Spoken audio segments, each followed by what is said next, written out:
Hello and welcome to Burning Questions, week 3 for me in charge, the CEO, Jason Boddington, on week 3 of 4 weeks off. He's no doubt tuning in, but we've got a big panel once again.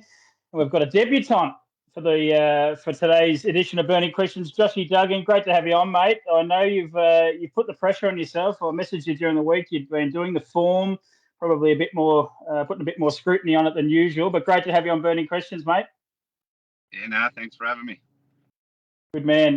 Nathan Jack's been giving me all sorts of stick before we press record here, so and some of it wasn't for. Certainly can't see the airwaves. Great to have you on, Nate. Thanks for joining us, mate. Yeah, thanks for having me. And Andy Gath, the man of the moment. It was all about Captain Ravishing last week, and he made me look silly. I wrote stories and columns and told everyone he was going to win. I told Kane Corns and Jared Healy on the radio during the week that he was the next big thing, and you just come out and smoke him. Great to have you on, Andy. Good to be here, and yeah, good to see that you weren't the only one that got it wrong, Timmy. Yeah, as you said, you did make me feel good. You said I won't be remembered for it. No, well done. Great to see the Victorians win regardless. Let's get stuck right into this, the big edition of Burning Questions. We're looking at Melton and Menangle on Saturday night. You've done one part of the job for me, Andy, given Pride's easy feed a pump up, but I'll give them a little bit more. Pride's Easy Feeds stand as a proud supporter of the harness racing industry with their set recipes and quality ingredients to give the trainer confidence in what they're feeding. So make the switch to Pride's and start getting the result you've been chasing. We're going to start with a look at the Grand Prix on Saturday night. And I might go to you first, Nath. We'll just believe cap his Aurora Australis dominance, or is the Grand Prix up for grabs? You're driving horse out of gate 1, I'm Ready Jet. Can you cause a tiny little mini boil over? Yeah, I can. I think I'm on the right horse for it. Obviously, there's no pressure on Bailey, but it's going to be his first drive on him, and he's got on probably at the wrong time. He's on hiding to nothing, but he's a great horse, and he's going great. Masafa Metro's quick out the gate as well. There's going to be a bit of speed early, but if I can get a good run, I can't see why I can't beat him. Can you talk us through the start? As you said, there's plenty of speed. You've got Just Believe drawn outside you. There's Olivici. There's Majestic Man drawn barrier 7. Brad Williamson promises me, well, not promises, but he hints that he'll go back. I don't know if he knows how to go back on that horse, but how do you see the first couple of 100 metres panning out? Yeah, I think Brad will go back. I think his form going back is probably better than his form going forward, albeit he won a couple of runs ago. But John Justice saw some stuff in Metro. He's really quick off the gate, and I'm sure Bailey will be wanting to be holding advantage as well, and I'll be coming out the gate as fast as I can as well. So I think the first 200 is going to be quite crucial for a lot of runners. Yeah, Andy, we'll go to you here. You've got Majestuoso back from a 3 or 4 week little break away from the races. He's drawn the back row. He won this race last year to pick up the $50,000 bonus for Norm Jenk, and he can't do that he can win the race, but he can't get the bonus this time around. How is your superstar? Is he right to go this Saturday night, or is he, I don't want to say this, but is he making up the numbers out there in the back row? I don't think he's making up the numbers. It's probably a good draw for him. He's had a few little niggles and probably struggled to get a little bit of work into him before the Great Southern Star, and he sort of got found out wanting fitness-wise. So I've been really happy with him this week. His work yesterday was A+, and yeah, so it's probably a good draw for him. I think there's a bit of heat early. I think the 1, 2, 3, 4 got really good gate speed, so he just needs a little bit of pressure early and just lob handy enough. So, but yeah, it's a good each-way chance. Again, Just Believe, he's proven he's probably the best trotter over the last 6 months, but even these races, it's going to be a little bit tricky for him. He deserves to be favourite, but Nathan's got the good draw, so yeah, it's probably got 5 or 6 winning chances this race, and like all trotters races, they're all being pretty even this time in, but Just Believe's probably got the score on the board, and he's probably the one to beat, but yeah, it is tricky, as I keep saying. When I see Bailey McDonough picked up the drive on Just Believe, the first thing I thought of was, Andy, when you put the pressure on Geordie Leadham to get it right with Outlaw Man. Poor old Bailey, as Nathan said, he's on a bit of a hiding to nothing, isn't he? He jumps on for his first ever drive, hasn't got a Group 1 yet, and everyone's expecting him to win. It's not an easy space to be in. You're not going to comment on that? All right, we'll move on. I'm interested in your thoughts, Josh. You're not driving in the race, but you'll be there on Saturday night. I guess the question for you is who's the horse you'd want to be driving? Would you want to be taking Nathan's spot and driving I'm Ready Jet? Would you want to be on Just Believe, or is there a horse that can cross them both and make it really hard? Which way do you see the Grand Prix going on Saturday night? Well, to be honest, I'd be happy to be on either one of them. Look, there's speed off the front there. Lee Sutton is a good gate driver with Sunrise Courage, so he'll be probably coming out pretty hard too. But if he does get across and let Mufasa Metro go, well, then you've got Majestuoso following Just Believe everywhere, so he's not going to have to go too early and going to have his sprint he's going to be able to sit as long as he can. Have you got a tip for us in this race? Are you with Just Believe, or is there going to be a little mini upset on Saturday night? Well, I'm with probably I'm Ready Jet if she can hold leaders back, because she's known better for her speed than her toughness, and she went good at Shep last start. But if she ends up 3 fence, I'm probably with Majestuoso. Good stuff. Good summary, boys. We'll go back to you for this question, Josh. Question 2 of the burning questions. Can Sleepy put her rivals to bed in the Gold Series final, or will she be run down once again? Of course, you led up at Shepparton comfortably and got run down by Hopeful Beauty in a track record time. Don't just to add that in there as well. How do you see this race panning out? Are you going to try and lead all the way again, and can you do it? Oh, well, that's the plan. You're probably a bit hard on her there. She's only led this once this time in and got run down in track record time, but that's the plan. Probably helps us get across a bit of skiing scenery out, but the 3 inside us now probably didn't really run the gate as good with us at Shep, and Hopeful Beauty got on our back, but hopefully it doesn't get on our back this week, and I think she can hold them off if we can get a good enough lead. What's your confidence levels? Pretty high with her. She's racing well. It's just probably been her manners lately around the last bend, but she's racing really well, and my confidence are pretty high. Nath, can you dent that confidence at all? You didn't drive Hopeful Beauty in the heats there at Shepparton, but you're in that race. You jump aboard a horse that's going really well at the moment. Ideally, you'd love to get leaders back again, but how do you see this race panning out, the Gold Series final? Yeah, sort of what Josh said is pretty right. If I can get leaders back, I'm going to be hard to beat. And if not, if Aldebaran Crescent goes forward, and I'll be 1-1 on the back of her, wouldn't be the worst spot either, especially knowing Sleepy's manners around the home turn. So sort of either one of those spots, I'd be pretty confident. Hopeful Beauty, is she sort of taken you a little bit by surprise, Nate, or has she always been a horse with this much ability? Because she's really in the zone at the moment. Not really. I drove her first up at Geelong and was really impressed with her, and then was really confident going into Yarra Glen, and she won the Cup, and then can't remember where she went after that, just in order, but she ran a good race at Cranbourne when Andy's horse beat her. Bendigo in the mile race was huge when Dasher drove her. A bit disappointing at Ballarat, but no, I think she's a really quality filly. Yeah. Andy, how do you see the Gold Series final panning out? Not a Group 1 this year, a Group 2 event, but a very good race with some top quality mares. Which way would you be leaning? Yeah, I think the 2 people on the screen be fighting at the finish. These 2, sorry. Yeah, out of 2. 2 good-looking ones, top. That's accurate. Obviously Sleepy's going really well without winning, and Hopeful Beauty, this preparation's, has gone up another level, and she's going really well. So I personally think Hopeful Beauty's got the most talent out of both of them, and I just think, the draw's against a little bit. I just think she just might be just a little bit too good up the home straight. Okay, Hopeful Beauty for you. Good stuff. Felvo Fruits. The Felvo family have thoroughly enjoyed their short time in harness racing as owners, and would like to thank all their trainers across Australia who have trained for them. A very special thank you to Alex and Taylor from Ashwood Racing, who have done a fantastic job for them, and I look forward to many more successful years together. And for everyone else, remember that eating grapes is good for you. I don't eat a lot of grapes, Josh. I drink a few. Are you a grapes man, or what's your favourite fruit? I have a few of Huddy's grapes every now and then, so I'd go with the grapes. The grapes, you're a grapes man. Righto, let's I might start with you here, Nath. Which Vicks can manage top 2 finishes in Saturday's all-important Menangle sprints? We've got Hurricane Harley and Triple Eight in the first of the Miracle Mile qualifiers, and then we've got Torrid Saint, Cranbourne, a horse you know very well, Better Eclipse and Honolulu Bay in the other. Can the Vicks have a good night and get a few more through to the Miracle Mile on March 4? Yeah, well, I think the second heat, they probably got a better chance with Better Eclipse and Honolulu Bay, but we all know how good Harley is over the short, but sort of a lot depends on him finding the front, and I'm not so sure that that'll happen this week. But like I say, I think Honolulu Bay and Better Eclipse are the two picks of them. If I was wanting to be taking any two home, it'd be probably those two.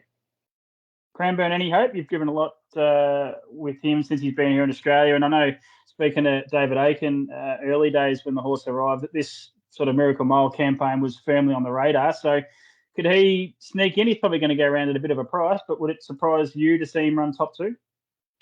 It would on his last run. Obviously, he'd have to improve a lot. He was quite disappointing last week, but I'm sure Ake wouldn't have took him there if he wasn't confident enough that he was going to improve.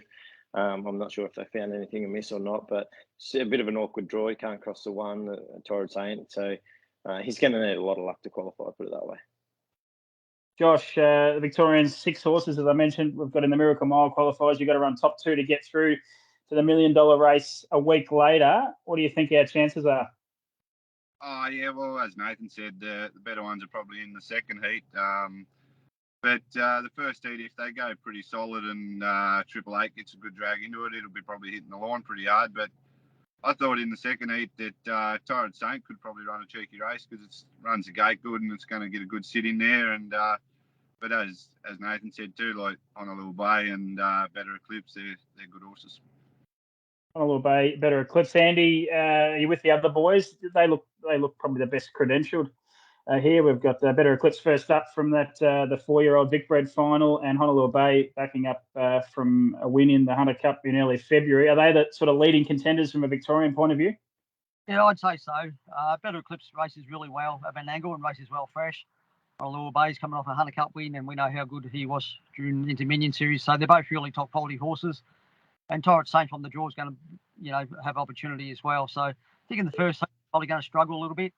I don't know. Have we dismissed Bondi Lockdown as a Victorian? He's a New South Wales horse now. I felt a bit bad about that, but look, as Nathan knows, I'm happy to claim whatever's going well. So if he wins on Saturday night, he's a Victorian, and I do love Aaron Dunn. He's a good man. We'll call him a Victorian. Bondi Lockdown. Luke might qualify both, and Aaron can jump back on, so we can call him a Victorian. But yeah, I think Better Eclipse and Honolulu Bay are Victoria's best two hopes of getting into the Miracle Mile, I'd say. Yeah, good stuff. Good summary, boys. I think I agree with you there. Final question. This one's the one I'm most looking forward to, and there'll be a few media agencies just sweating on the answers here, boys. So I'm going to ask you the question. You can give as much narrative around it and say whatever you want, but at the end, you've got to say yes or no.